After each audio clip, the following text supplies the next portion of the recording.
आपण भारताच्या राजकारणातील एका अशा घडामोडीविषयी सविस्तर माहिती जाणून घेणार आहोत, जी केवळ तमिळनाडूच नव्हे तर संपूर्ण देशाच्या राजकीय समीकरणांवर परिणाम करू शकते। भारतीय जनता पक्षाचे तमिळनाडूमधील सर्वात लोकप्रिय चेहरा मानले जाणारे के अण्णामलाई यांनी भाजपाला राम राम ठोकत वी द लीडर्स नावाची नवी राजकीय चळवळ सुरू केली आहे। त्यांच्या या निर्णयानंतर तमिळनाडू भाजपमध्ये राजीनाम्यांची मालिका सुरू झाली असून अनेक वरिष्ठ नेते आणि कार्यकर्ते त्यांच्याकडे वळत असल्याचे चित्र दिसत आहे। नमस्कार, मी किशोरी खांडेकर आणि तुम्ही पाहता अनफिल्टर्ड महाराष्ट्र। अण्णामलाई यांचा प्रवास समजून घेतल्याशिवाय ही घटना समजणे अशक्य आहे। के अण्णामलाई हे मूळचे माजी IPS अधिकारी आहेत। कर्नाटक पोलीस सेवेत त्यांनी उत्कृष्ट कामगिरी केली होती। त्यांच्या धाडसी कौशल्य शैलीमुळे त्यांना सिंघम अशी प्रतिमाही मिळाली होती। पोलीस सेवेत असताना त्यांनी भ्रष्टाचाराविरोधात कठोर भूमिका घेतली आणि त्यामुळे त्यांची लोकप्रियता वाढली। नंतर त्यांनी स्वेच्छा निवृत्ती घेऊन राजकारणात प्रवेश केला। भाजपमध्ये दाखल झाल्यानंतर त्यांनी अत्यंत कमी कालावधीत स्वतःची वेगळी ओळख निर्माण केली।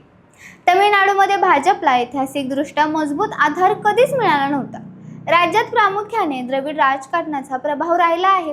द्रमुक आणि अण्णामुद्रमुक या पक्षांनी दशकानुदशके सत्ता आळीपाळीने सांभाळली। अशा परिस्थितीत भाजपसाठी स्वतंत्र जागा निर्माण करणे अत्यंत कठीण होते। मात्र अण्णामलाई यांनी आक्रमक शैलीने, भाषण कौशल्याने आणि सोशल मीडियावरील प्रभावी उपस्थितीने भाजपला नवीन ऊर्जा दिली। त्यांच्या नेतृत्वाखाली भाजपने अनेक मुद्दे आक्रमकपणे मांडले। भ्रष्टाचार, प्रशासनातील त्रुटी, कायदा आणि सुव्यवस्था, रोजगार, शिक्षण अशा विविध विषयांवर त्यांनी राज्य सरकारवर टीका केली। विशेषतः तरुण मतदारांमध्ये त्यांची लोकप्रियता झपाट्याने वाढली। अनेकांना वाटू लागले की तमिळनाडूमध्ये भाजपचा चेहरा म्हणजे अण्णामलाई। परंतु गेल्या काही महिन्यांपासून भाजप आणि अण्णामलाई यांच्यात मतभेद असल्याच्या चर्चा सुरू होत्या। पक्षाच्या निवडणूक धोरणाबाबत, आघाड्यांबाबत आणि राज्यातील राजकीय दिशेबाबत त्यांची भूमिका वेगळी असल्याचे बोलले जात होते। काही वृत्तांनुसार अण्णामलाई यांना भाजप आणि अण्णाद्रमुक युतीबाबत आक्षेप होतो, तसेच पक्षाच्या काही निर्णयांशी ते सहमत नव्हते। या सर्व घडामोडींमध्ये अचानक एक मोठी बातमी समोर आली। 5 जून 2026 रोजी अण्णामलाई यांनी भाजपचा अधिकृत राजीनामा दिला। हा निर्णय केवळ तमिळनाडूच नव्हे तर राष्ट्रीय राजकारणासाठीही धक्कादायक ठरला, कारण दक्षिण भारतात भाजपचा सर्वाधिक लोकप्रिय चेहरा अचानक पक्षाबाहेर पडत होता। राजीनाम्यानंतर अण्णामलाई यांनी सोशल मीडियावर एक व्हिडिओ आणि संदेश प्रसिद्ध केला। त्यांनी वी द लीडर्स या नव्या चळवळीची घोषणा केली। त्यांच्या मते ही केवळ राजकीय पक्षाची सुरुवात नसून लोककेंद्रित नेतृत्व निर्माण करण्याचा प्रयत्न आहे।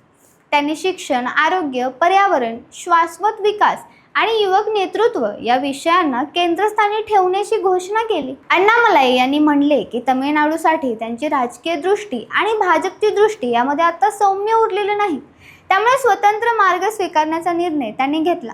त्यांनी पुढील विधानसभा निवडणुकीत उतरून जनतेसमोर पर्याय निर्माण करण्याचा निर्धार व्यक्त केला। अण्णामलाई यांच्या या निर्णयानंतर तमिळनाडूच्या राजकारणात खळबळ उडाली। अनेक कार्यकर्ते आणि समर्थकांनी सोशल मीडियावर त्यांना पाठिंबा दर्शवला। चेन्नई विमानतळावर त्यांचे मोठ्या उत्साहात स्वागत करण्यात आले। हजारो समर्थक त्यांच्या स्वागतासाठी जमल्याचे दृश्य माध्यमांमध्ये झळकले। याच वेळी भाजपसाठी आणखी एक धक्का बसला। तमिळनाडूमध्ये भाजपचे उपाध्यक्ष कारू नागराजन यांनी पक्षांचा राजीनामा दिला। त्यांनी उघडपणे अण्णामलाई यांच्या चळवळीला पाठिंबा जाहीर केला। त्यांच्या मते अण्णामलाई हे धाडसी, अभ्यासू आणि जनतेसाठी काम करणारे नेतृत्व आहे। कारू नागराजन यांच्याबरोबरच राज्य सचिव सुमती व्यंकटेश यांच्यासह अनेक पदाधिकाऱ्यांनीही पक्षाचा निरोप घेतल्याची माहिती समोर आली। त्यामुळे भाजपमध्ये अस्वस्थता निर्माण झाली। अनेक विश्लेषकांच्या मते ही फक्त सुरुवात असू शकते। आता सर्वात महत्त्वाचा प्रश्न असा आहे की अण्णामलाई यांच्या नव्या चळवळीला किती यश मिळू शकते। तमिळनाडूमध्ये आधीच अनेक मजबूत पक्ष अस्तित्वात आहेत। द्रमुक सत्तेत आहे, अण्णाद्रमुक अजूनही मोठा पक्ष आहे। अभिनेता विजय यांचा पक्षही वेगाने विस्तारत आहे। अशा परिस्थितीत अण्णामलाई यांच्यासमोर मोठे आव्हान आहे। मात्र त्यांच्याकडे काही महत्त्वाच्या जमेच्या बाजू आहेत।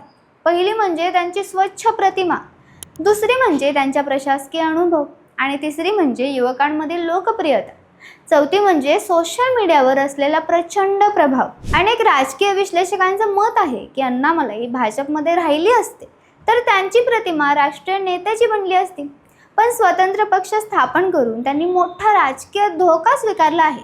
हा निर्णय त्यांना तमिळनाडूमध्ये नवीन पर्याय बनवू शकतो किंवा त्यांची राजकीय ताकद मर्यादित करू शकतो. दुसरीकडे काही जणांचा दावा आहे की भाजपला याचा मोठा फटका बसू शकतो, कारण तमिळनाडूमध्ये भाजपचा चेहरा म्हणून अण्णामलाई यांच्यावर पक्षाची मोठी मदार होती. त्यांच्या जाण्यामुळे कार्यकर्त्यांचा उत्साह कमी होऊ शकतो. तथापि भाजपकडे राष्ट्रीय स्तरावरील मोठी संघटनात्मक ताकद आहे, त्यामुळे पक्ष या संकटातून बाहेर पडण्याचा प्रयत्न करेल.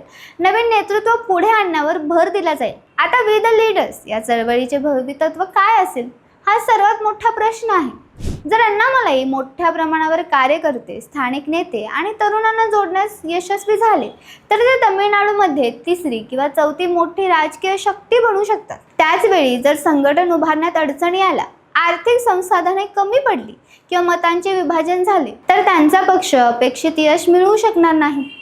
सध्या तरी एवढे स्पष्ट दिसत आहे की अण्णामलाई यांनी तमिळनाडूच्या राजकारणात एक नवीन प्रयोग सुरू केला आहे. हा प्रयोग यशस्वी होईल की अपयशी हे येणारा काळच ठरवेल. पण एक गोष्ट मात्र निश्चित आहे, दक्षिण भारतातील राजकारणात एक नवा अध्याय सुरू झाला आहे. मित्रांनो, तुम्हाला काय वाटते? अण्णामलाई यांचा वी द लीडर्स पक्ष तमिळनाडूमध्ये मोठी ताकद बनवू शकेल का, की हा निर्णय त्यांच्या राजकीय कारकिर्दीसाठी धोकादायक ठरेल? तुमचे मत कमेंटमध्ये नक्की सांगा. आणि व्हिडिओ आवडला असेल तर लाईक करा, शेअर करा आणि चॅनेलला सबस्क्राईब करायला विसरू नका. धन्यवाद.